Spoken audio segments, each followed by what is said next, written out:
বর্গমূল নির্ণয় করো 3 দশমিক স্থান পর্যন্ত এবং 2 দশমিক স্থান পর্যন্ত বর্গমূলগুলোর আসন্ন মান লেখো।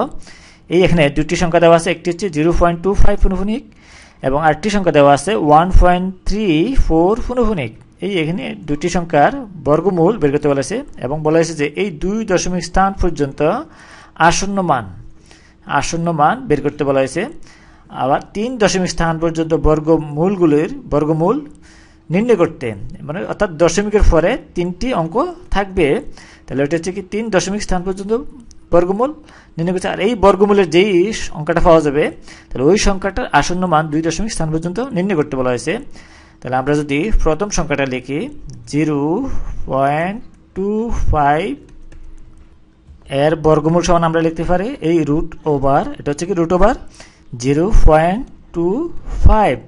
আমরা ক্যালকুলেটরের সাহায্যে কিন্তু সহসায় বের করতে পারি। আমাদেরকে ম্যানুয়ালি এই ভাগ করে কি করতে হবে, এই এর বর্গমূলটা নির্ণয় করতে হবে 0.25 এর। তাহলে আমরা এটা সমান লিখি 0.25 পুনঃপুনিক সমান আমরা লিখতে পারি 0.2525 এইভাবে অসীম। যেহেতু এই আবৃত অংশটুকু আমরা কি করলাম, বারবার লিখে এই পুনঃপুনিকটা উঠিয়ে দিলাম। তাহলে এখন যদি আমরা এই অংশটুকুর কি করি, বর্গমূল বের করি, তাহলে আমরা লিখি 0.2525 এভাবে অসীম। আমরা এর যদি বর্গমূল বের করি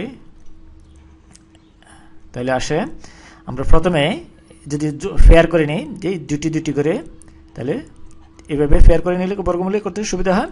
তাহলে এরপর যদি আমরা প্রথমে নেই এরকম যে দশমিকটা আমরা দিয়ে দিলাম ভাগফলে, এরপর এই 25 এর মধ্যে কত দিলে আমরা 25 পাই 5 এখানে 5 হবে ভাগফলে 5, তাহলে এখানে আসে 25। আমরা যদি বিয়োগ করি বিয়োগফল আসে 0, এরপর আসে 25। আমরা যদি এই 25 পুরো ফেয়ারটা নামাই তাহলে আসে 25।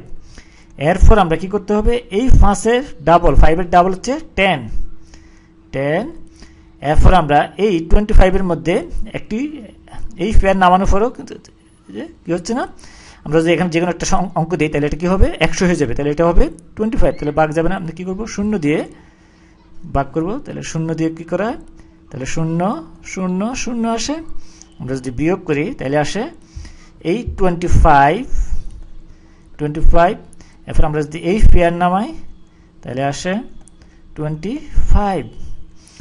এরপর যদি আমরা কি করি, এই 0 ডাবল আমরা যদি 10 লিখি 10, আর 0 ডাবল হলে 0 আসবে 0।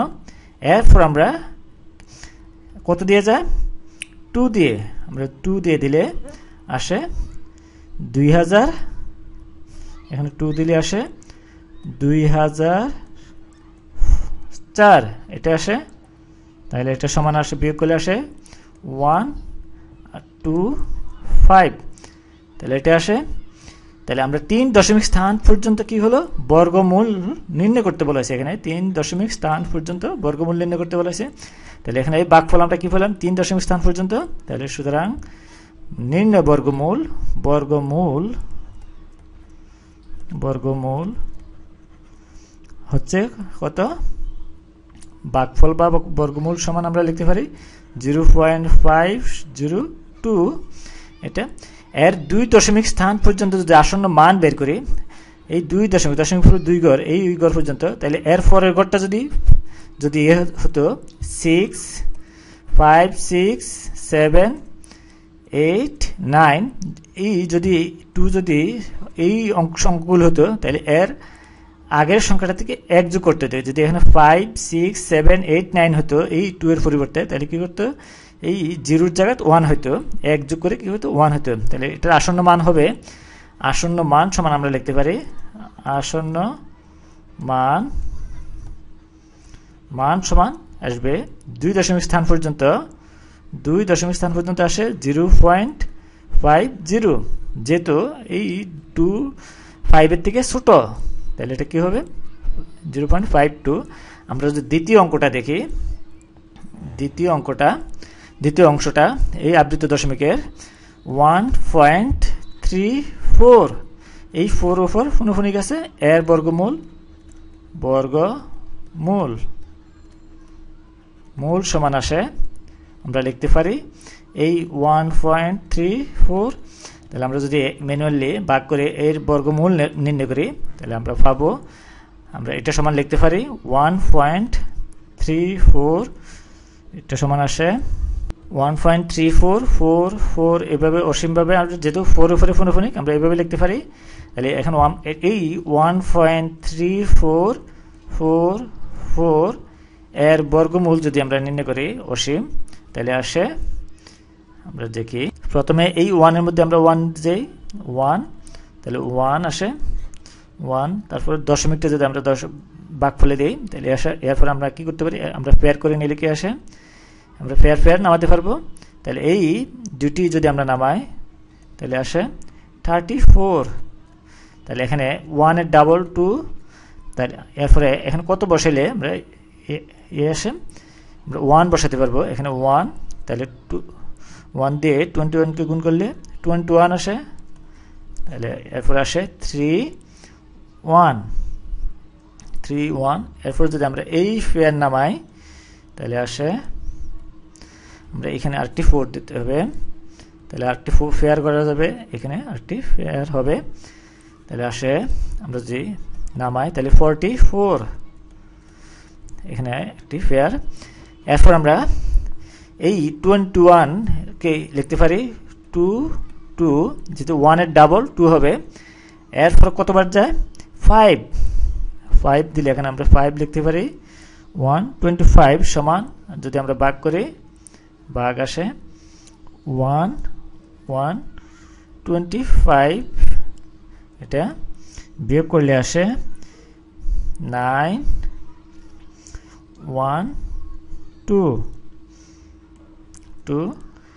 এরপর যদি আমরা কি করি, এই এখানে একটু মজার বিষয় হলো এই এখানে 22 আমরা লিখবো, কিন্তু এই 5 এর ডাবল হচ্ছে কত 10, আমরা কি 10 কিন্তু অঙ্ক না, তাহলে এটাকে যদি অঙ্ক লিখতে হয় তাহলে আমরা 0 লিখতে হবে। এখানে 0 লিখে আমরা যদি এই 5 এর ডাবল করি তাহলে 10 হয়, 10 হয় 0, আর এই 1 3 সাথে যোগ করলে 1 এর 2 সাথে যোগ করলে 3 হয় আর 2, এইভাবে লিখতে হবে।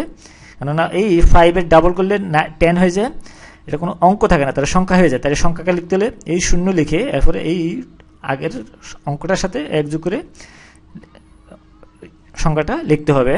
এরপর আমরা এই পেয়ারটা যদি নামাই, এই 44, তাহলে আসে 44, এরপর কতবার যায় 9 বার 9, তাহলে এরপর আসে 20, 7, 8, 1, এভাবে অসীমভাবে চলতে থাকবে।